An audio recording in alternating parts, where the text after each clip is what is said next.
Bonjour, je me présente, je m'appelle Anilou. Alors, je vais faire un tirage space pour changer de cette morosité. Et j'ai eu envie de faire un tirage sur cette mystérieuse eau que certains appellent eau céleste, qui transpire d'une tombe, d'un sarcophage, qui se situe dans l'abbaye Sainte-Marie d'Arles-sur-Tech, dans les Pyrénées-Orientales. C'est un sarcophage en pierre qui produit de l'eau.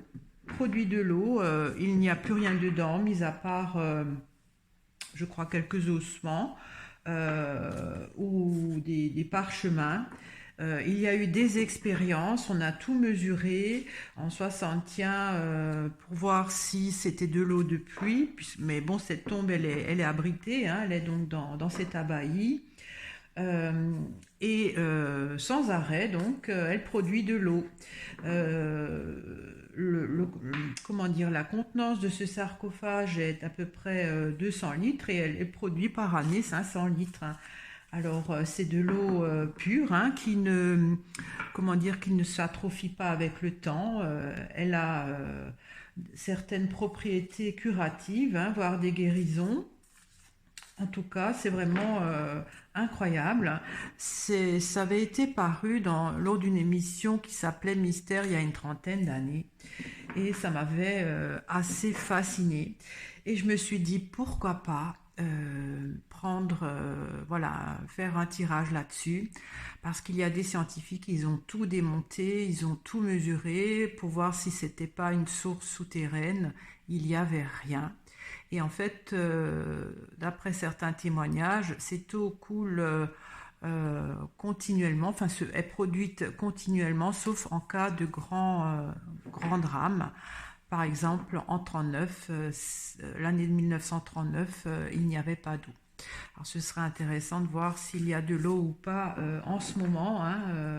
Ceux qui habitent là-bas, qui peuvent laisser des commentaires. Donc voilà, je vais faire un tirage là-dessus. Donc cette eau qui est produite est limpide comme du cristal et inaltérable, c'est-à-dire que avec le temps, elle reste intacte. Donc je vais faire ce tirage, j'espère que ça vous intéressera. Alors je vais poser la question, d'où provient cette eau euh, qui sort du sarcophage, cette tombe sarcophage qui date quand même de très longtemps, des siècles. J'ai pas l'année là, mince, je l'ai pas noté. Ah zut, attendez, qui date du 4e ou 5e siècle. Donc vous voyez, c'est quand même depuis très longtemps. Donc il y a des reliques de saints. Apparemment, ce sarcophage a commencé à produire de l'eau quand des reliques ont été rajoutées de deux saints, un qui s'appelle Abdon et l'autre Semen. Donc j'espère que j'écorche pas le nom de ces saints. Voilà, alors est-ce que ça a un rapport, ces reliques? Je vais poser la question. Alors, d'où provient cette eau qui s'écoule de ce sarcophage, donc qui est situé dans l'abbaye de Sainte-Marie d'Arles-sur-Tech, en France? Comment est produite cette eau et pourquoi et voilà. Alors, j'espère que les cartes me donneront des réponses intéressantes. D'où provient cette eau? Pardon. D'où provient cette eau? Comment elle arrive? Par quels moyens? Pour quelles raisons? Voilà. Est-ce que c'est vraiment une eau céleste, une eau sainte? Voilà. Il y a le soleil. Alors le soleil, c'est divin, ça vient du ciel, avec la grange. Alors la grange, ça pourrait représenter l'abbaye, l'abbaye. C'est de l'eau céleste, apparemment. Il y a la tour. Ça pourrait peut-être représenter le sarcophage, avec le taureau. Taureau, c'est costaud, hein, comme carte.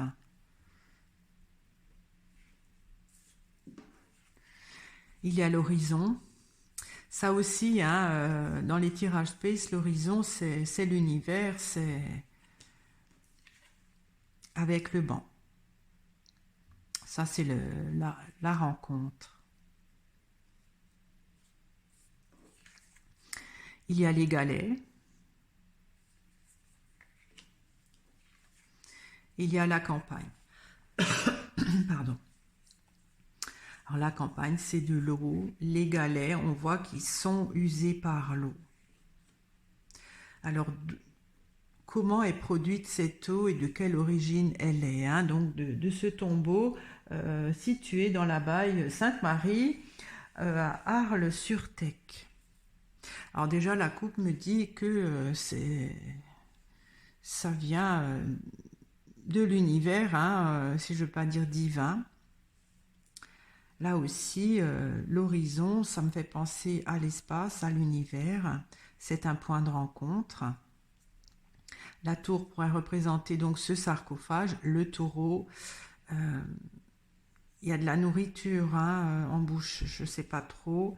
Et là, ça fait donc, c'est comme une érosion. Je ne sais pas. Je vais commencer à éclaircir, hein. Alors, je vais éclaircir la tour. Il y a la barque. Barque, c'est une belle carte, hein, ça parle quelque chose de céleste, hein. Alors je vais éclaircir encore la barque. Il y a le bouquet. Le bouquet, ça s'épanouit. Il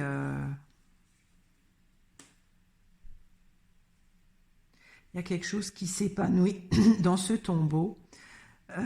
Pardon. Qui s'épanouit dans ce tombeau, mais c'est céleste, hein. Alors je vais éclaircir encore le bouquet. Pourquoi que ça s'épanouit? Il y a l'évêque. C'est le saint. Ça, c'est les saints. Les deux saints, euh, les reliques des deux saints. Je ne veux pas non plus faire des quiproquos. En fait, c'est ces reliques qui ont provoqué cela.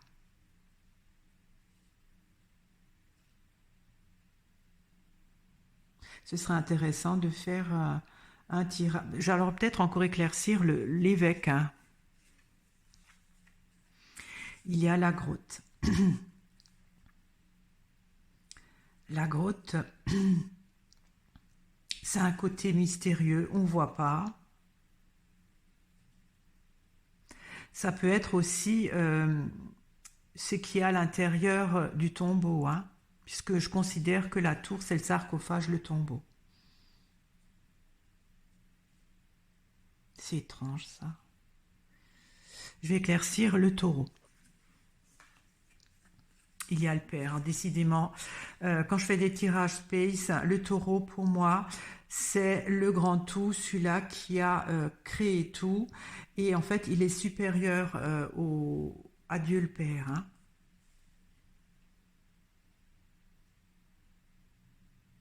C'est divin. C'est de l'eau divin qui a été transmis par ces reliques. En fait, c'est ces reliques qui produisent cette eau.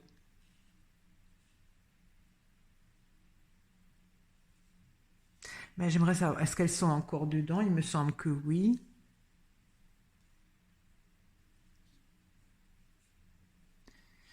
Alors, je vais éclaircir l'horizon. Il y a les orties. Ça, c'est irritant. J'éclaircis encore les orties. Il y a les anneaux. C'est une sorte d'alliance irritante de l'univers, je ne sais pas, hein. Je vais éclaircir le banc. Il y a le violon. Le violon, ça fait référence à des choses regrettables du passé.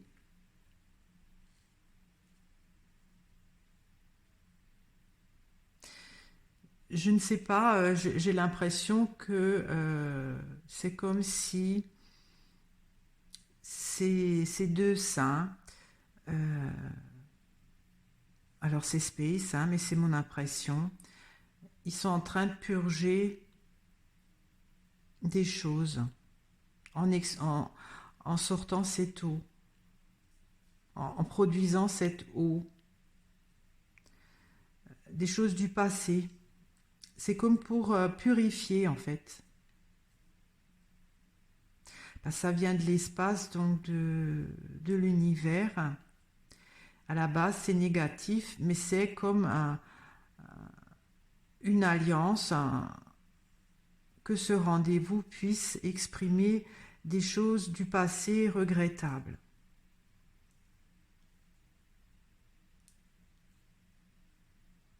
Je vais encore éclaircir les anneaux. Il y a le nid.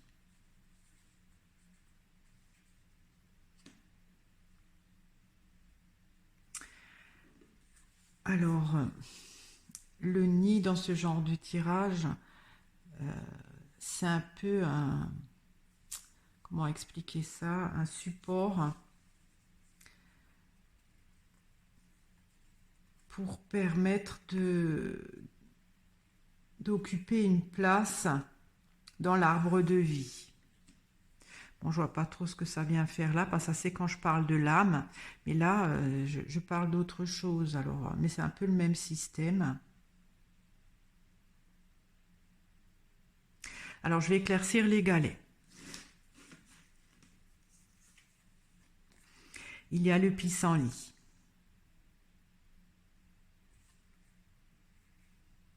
Le pissenlit, ça se diffuse, ça se propage.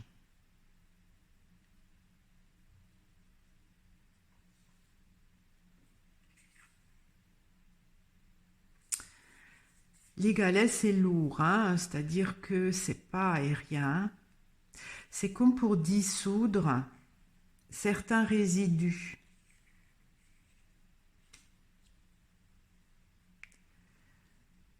On dirait que ces deux saints là, les reliques de ces deux saints sont, je dirais pas une punition, mais ça sert à éliminer certains résidus.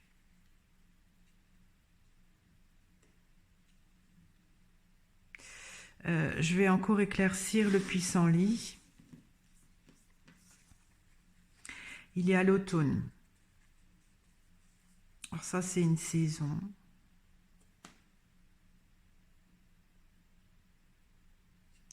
Donc, c'est des résidus qui se disséminent et qui sont récoltés. C'est peut-être l'eau, hein, qu'ils produisent. Je vais encore éclaircir l'automne. Il y a les empreintes. Quand on regarde l'image, je dirais que cette eau, puisque la neige c'est de l'eau gelée, hein, est imprégnée de cela.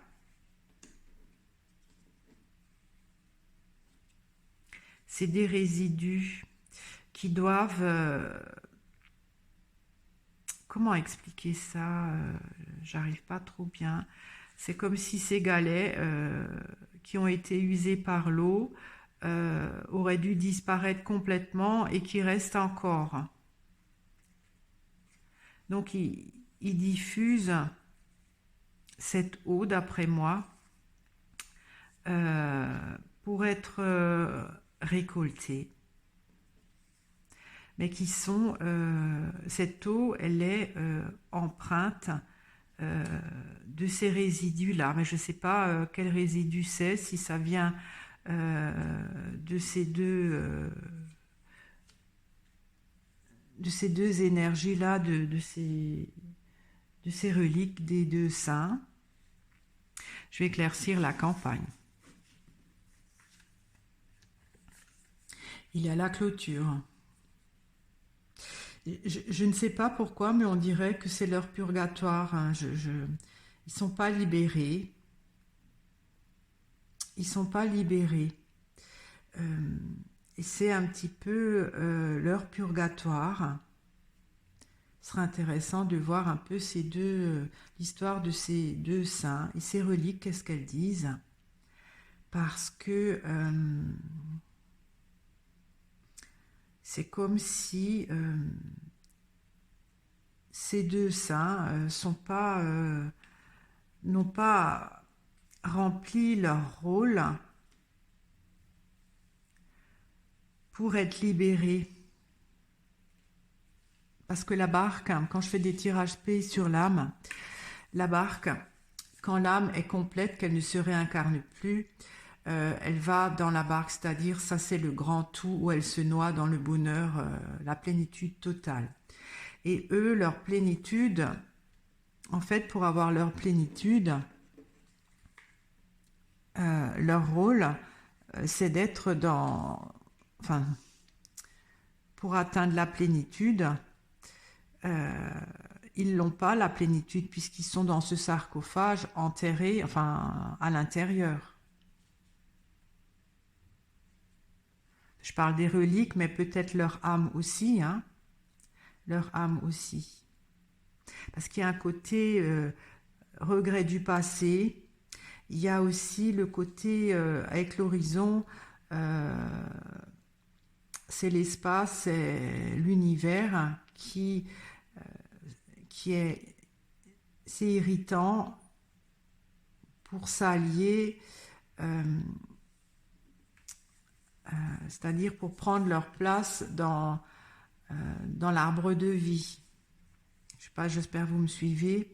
C'est comme s'ils ne peuvent pas, ces deux saints, ils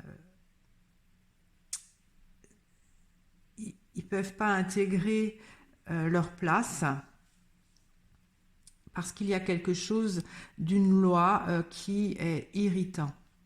Ils ne peuvent pas s'unir à cela parce que il y a un passé là qui doit être évacué. Alors, je vais encore éclaircir le violon. Il y a le marais, oui, ça stagne, hein. En fait, j'ai l'impression que c'est un peu comme leur purgatoire. Enfin, purgatoire, c'est un grand mot, mais je veux dire,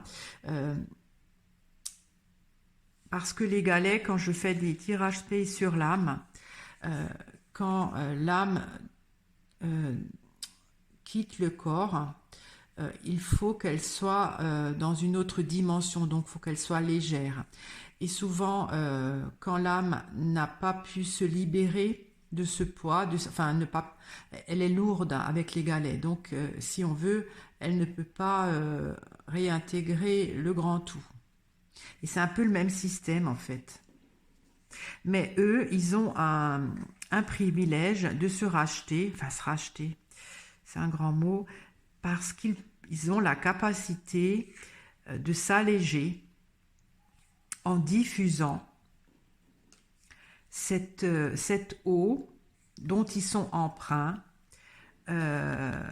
avec l'automne, donc pour l'évacuer, hein, on le récolte. Parce qu'il y a un niveau d'eau là qui est trop important. Ils doivent évacuer de l'eau. Alors l'eau, c'est les émotions.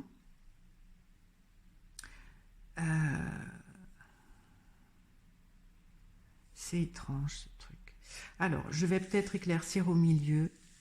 En tout cas, c'est de l'eau céleste, hein. Ça, c'est de l'eau du ciel, faite par l'intermédiaire de ces reliques, d'après moi. Mais c'est comme si, tant qu'ils n'ont pas érodé complètement ces galets pour qu'ils ne soient plus lourds, ils sont condamnés à produire de l'eau. Parce qu'il y a une situation d'enfermement, c'est comme s'il y a trop d'eau. Ils ne peuvent pas rejoindre le grand tout. je vais éclaircir au milieu, hein, la première rangée. Il y a la pêche. Ouais, ils sont en sursis là. C'est pas le purgatoire, mais c'est la condition pour qu'ils puissent intégrer l'arbre de vie, hein, si on considère que le nid, il faut se faire un nid pour intégrer l'arbre de vie. Je vais éclaircir la deuxième rangée. Il y a l'ouverture.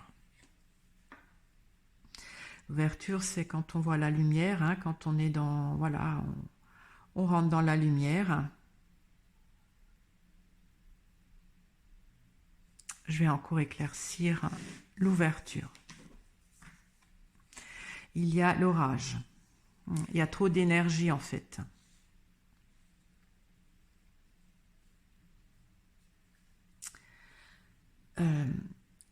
Ils peuvent pas entrer dans, je ne sais pas, quand on est mort, voilà, dans l'au-delà, parce qu'il y a quelque chose, c'est comme s'il y a un court-circuit. Ils peuvent pas. Et c'est justement contrariant pour l'univers, pour les règles de l'univers, hein, je veux dire l'incarnation, et voilà, quand on quitte le corps, c'est irritant pour s'allier, c'est-à-dire pour rejoindre le grand tout.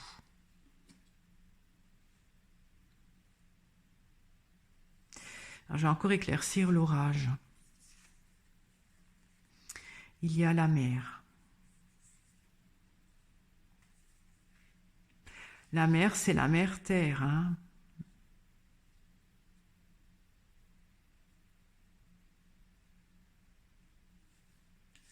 Je vais éclaircir la dernière rangée. Il y a l'arbre mort. Oui, c'est une question qu'il faut se détacher de certaines valises, je dirais, hein. Ces deux saints là, ils sont trop lourds, hein, ils doivent se détacher et ils y sont enfermés parce que c'est comme si, comment expliquer ça, pour aller donc dans une autre dimension, hein, la dimension, voilà, quand on est mort, c'est comme si ils ne peuvent pas l'accéder parce qu'ils sont trop lourds. Ils doivent d'abord se détacher de ce poids qu'ils diffusent de leur, mais c'est quand même de leur énergie avec leur, puisque donc la neige c'est de l'eau gelée, qu'ils le diffusent avec cette eau. Alors là il y a la terre-mer, donc la lumière, c'est-à-dire c'est quand on passe le tunnel, il y a trop d'énergie. Il y a trop d'énergie. Alors là, la terre-mer, je ne sais pas trop pourquoi elle est sortie. Je vais encore éclaircir la mer. Et il y a la pensée, c'est ce qui tient à cœur. En fait, cette énergie est destinée à être offerte à la Terre, hein, c'est-à-dire aux êtres humains.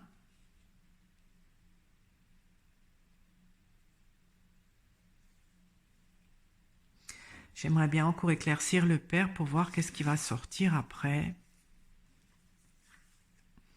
Il y a le château. Le château dans les tirages Space, c'est le côté matière. Hein. Ouais, ça rejoint que cette eau est diffusée par ces reliques qui sont empreints de l'histoire de ces deux saints qui sont enfermés parce qu'ils doivent évacuer un trop-plein qu'ils n'ont pas pu évacuer, je ne sais pas pour quelle raison, hein, et que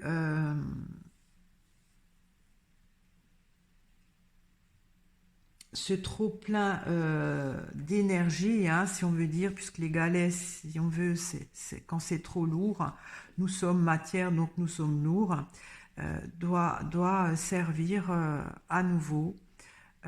C'est comme s'ils doivent faire un acte de, pas de charité, mais si on veut, c'est cela qui leur permettra de se libérer et d'aller vers la lumière. Voilà. J'espère que ça vous a intéressé. Moi, ça m'a fait plus poser de questions que d'autres. J'aimerais bien savoir si ces reliques sont encore là. J'ai envie de faire des recherches sur ces deux saints, voir leur vie après coup, hein, ce qu'il en est exactement.